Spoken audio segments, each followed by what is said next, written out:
जमहूरियत में जब तक आप अपना वोट का इस्तेमाल नहीं करेंगे, अपनी पार्टी के हक में, अपने पसंद के उम्मीदवार के हक में इस्तेमाल नहीं करेंगे, कोई आपकी सुनवाई नहीं होने वाली। ऑल इंडिया मजलिस इत्तेहादुल मुस्लिमीन के राष्ट्रीय अध्यक्ष बैरिस्टर असदुद्दीन ओवैसी का सियासी सफर पर एक नजर। मजलिस के राष्ट्रीय अध्यक्ष बैरिस्टर असदुद्दीन ओवैसी का जुनून देश भर में तीसरा फ्रंट बने। लगातार इसी मुहिम के साथ देश के अलग अलग राज्यों में पहुंचकर इन दिनों देश की राजनीति में सुर्खियों में है। अब मजलिस के राष्ट्रीय अध्यक्ष बैरिस्टर असदुद्दीन ओवैसी साहब देश भर के छोटे छोटे दलों के साथ गठबंधन कर तीसरा फ्रंट बनाने की तैयारी में जुट गए हैं। दुआ फरमाइए भाई, पतंग का निशान। अपने इस पतंग के निशान को लेकर मजलिस के राष्ट्रीय अध्यक्ष बैरिस्टर असदुद्दीन ओवैसी देश के गलियों में छान मार रहे हैं। लोगों के जुबान पर पतंग के निशान को आम बना रहे हैं। बताते चले, इस वक्त पतंग छाप जो है जिस तरह से बिहार में कामयाब रही, तो उसी तरह महाराष्ट्र के औरंगाबाद में भी पतंग उड़ाने में कोई कसर नहीं छोड़ रहे हैं। अब बताते चले कि बल्दिया इलेक्शन गुजरात में जहां नगर चुनाव हुआ, वहां पर भी उन्होंने पहली दफा पतंग उड़ा दिए हैं। अभी जो है उत्तर प्रदेश का चुनाव है, लेकिन पतंग उड़ाने की तैयारी में है। बताते चलें कि मजलिस के राष्ट्रीय अध्यक्ष बैरिस्टर असदुद्दीन ओवैसी साहब किसी तारीफ और किसी चीज के मोहताज नहीं है, लेकिन इस वक्त देश में बीजेपी और कांग्रेस को मुक्त करने के लिए लगातार उनका प्रयास जारी है। वो समझ रहे हैं कि देश में बीजेपी और कांग्रेस मुक्त होने के बाद से ही देश का विकास संभव है। हालांकि मजलिस के राष्ट्रीय अध्यक्ष बैरिस्टर असदुद्दीन ओवैसी साहब ने हैदराबाद में बीजेपी को काफी हद तक रोका है और इसमें मजलिस का भूमिका वहां पर अहम रहा है। इसी बुनियाद पर देश के छोटे छोटे दलों के साथ अब राजनीतिक और सियासी बेदारी लाने का प्रयास कर रहे हैं और एक मजबूत संगठन बनाने का वो कोशिश कर रहे हैं। हालांकि उन्होंने बिहार पहुंचा और बिहार में उसका सियासत कामयाब रही, तो बंगाल पहुंचे, बंगाल में भी सियासी बेदारी आई है और औरंगाबाद, महाराष्ट्र हो, इन सब जगह वो गढ़ बना चुके हैं। अब उत्तर प्रदेश की बारी है और लगातार उत्तर प्रदेश में उनका दौरा जारी है। पिछले विधानसभा चुनावों में उत्तर प्रदेश में भले ही कामयाबी नहीं मिला था, लेकिन इस बार जिला पंचायत चुनाव में उसको बेहतर रिजल्ट आने के बाद उससे और उम्मीदें बढ़ गई है, जिस वजह से मजलिस इत्तेहादुल मुस्लिमीन के राष्ट्रीय अध्यक्ष बैरिस्टर असदुद्दीन ओवैसी साहब वहां पर समीकरण बना चुके हैं। हालांकि उत्तर प्रदेश का जिस तरह से समीकरण देखा जा रहा है कि 2022 चुनाव में बड़े बदलाव का आसार दिख सकते हैं। उत्तर प्रदेश में 125 से भी अधिक मुसलमान वाले सीट वहां पर लोग जो है इस बार गोल बंद होते दिखाई दे रहे हैं। एक मौका दीजिए मजलिस को। मैं हमारे बुजुर्गों से गुजारिश कर रहा हूं कि मैं आपकी कदर करता हूं, मैं आपके फैसलों की इज्जत करता हूं। मैं जानता हूं कि हमारे बुजुर्ग आज भी समझते हैं कि कांग्रेस को छोड़कर हम कहां जाएंगे। हमारे बुजुर्गों के दिलों में एक सवाल है कि अगर कांग्रेस को नहीं देंगे तो फिर हमारी जिंदगी का क्या होगा। मैं हमारे बुजुर्गों से अपील करना चाह रहा हूं, आप खुद अपने दिल पर हाथ रखकर सोचिए। कभी रातों में जब आप उठकर इबादत के लिए उठते हैं अंधेरी रात में, आप खुद थोड़ी देर के लिए सोचिए कि अगर आज आप जिंदा हैं तो कांग्रेस की वजह से नहीं है, अगर आज आप जिंदा हैं तो सबसे पहले अल्लाह की वजह से। अगर आज आप जिंदा हैं तो हिंदुस्तान में आज भी हमारा संविधान जिंदा है, वो संविधान जो तमाम को बराबरी का हुकूक देने का वादा करता है। मेरे भाई, मेरे बुजुर्गों, अब कांग्रेस पार्टी में दमखम नहीं रहा, अब कांग्रेस पार्टी में वो ताकत नहीं रही।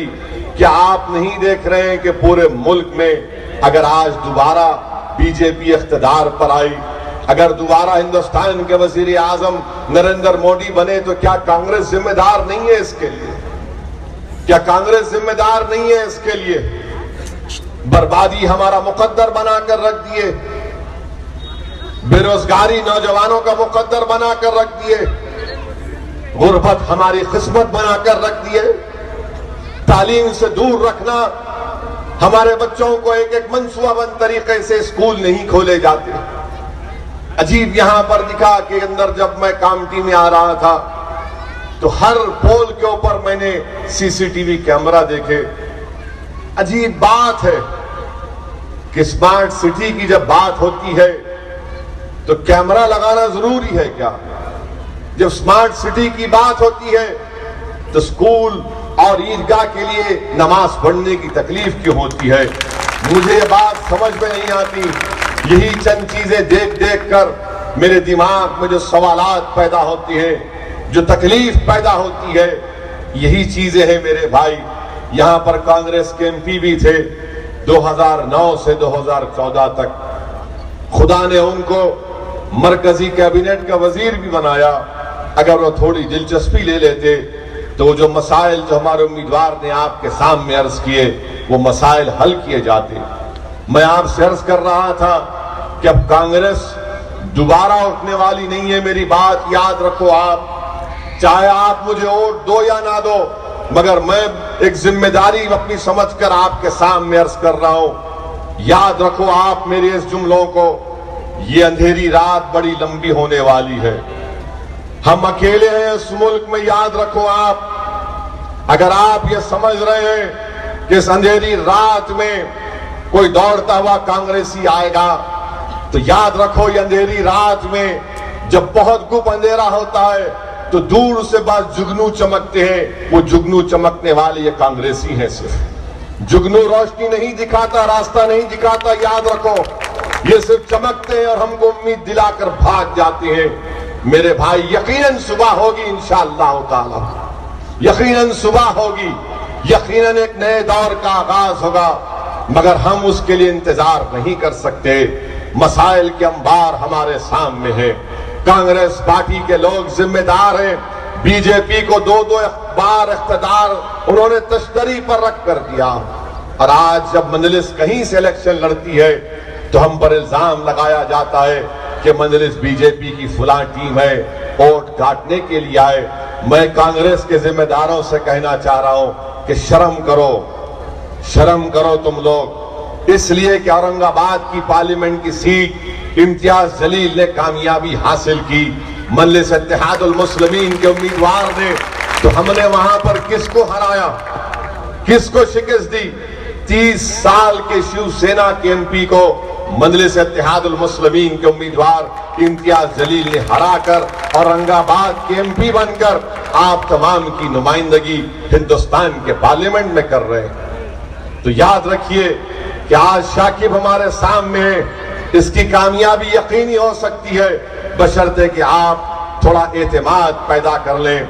जिस तरह औरंगाबाद की आवाम ने मुत्तहिद होकर इस बात का फैसला ले लिया कि अब की बार हम किसी को वोट नहीं देंगे, वहां पर भी कांग्रेस और बीजेपी शिवसेना ने मजलिस इत्तेहादुल मुस्लिमीन पर इल्जामात लगाए, बहुत बड़े इल्जामात लगाए, मुझ पर जाती हमले किए, मगर हमने उसकी परवाह नहीं की, क्योंकि अवाम ने फैसला कर लिया था कि अब की बार हमारा वोट सिर्फ इम्तियाज जलील को पहुंचेगा। हजारों की तादाद में पोलिंग के दिन अवाम ने निकल कर वोट दिया। मैं जब दौरे करता था औरंगाबाद की सरजमीन पर, तो वहां की खवातीन मुझे बुला बुला कर मेरे सर पर हाथ रखकर मुझसे कहती थी कि तुम चिलचिलाती धूप में क्यों आए हो, तुम वापस जाओ, हमने फैसला कर लिया कि अब के बार हम मजलिस को कामयाब करेंगे। मैं आपको वही बात कहने आया हूं, यहां पर भी हम कर सकते हैं, बल्कि महाराष्ट्र के हर मुकाम पर हम कामयाबी हासिल कर सकते हैं। आप याद रखिए कि महाराष्ट्र की विधानसभा में जब आपके एमएलए जीत कर जाएंगे तो यकीनन वो आपकी आवाज बनेंगे, आपके मसाइल को हल करेंगे। लोग आपसे पूछेंगे, अरे मजलिस के अगर एक 7-8 कामयाब हो गए तो क्या होने वाला है?